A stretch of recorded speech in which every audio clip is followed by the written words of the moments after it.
থেকে মৌলভীবাজার যাওয়ার পথে ডান পাশে জেলখানা, তার ওয়ালে কান লাগিয়ে জিজ্ঞেস করবেন, এই ওয়াল তুমি তো কথা বলতে পারো না, ইট রড সিমেন্ট বালুর সংমিশ্রণে এই প্রাচীর, একটা কথা তো তুমি আমাকে বলো তো, এই জেলখানায় কারা কারা কারারুদ্ধ হয়েছিল, হাসিনা যাদেরকে কারারুদ্ধ করেছিল তাদের নাম বলে দাও।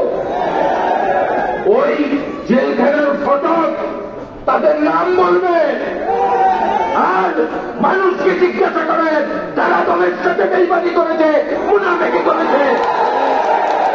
আজকের সময় এসেছে, তাদেরকে উৎখাত করে আমাদের সংগ্রামী মানুষগুলোকে নেতৃত্ব আসনে প্রতিষ্ঠা করা।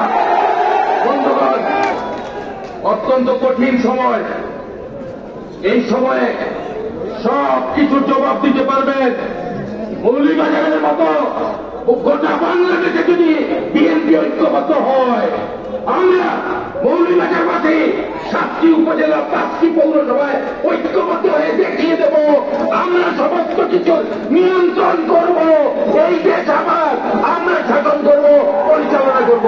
বন্ধুগণ, আগামী 12 তারিখ কুলাউড়াতে এইরকম একটি সভা হবে। আমি ভীত সন্ত্রস্ত আপনাদের মতো করতে পারবো কিনা।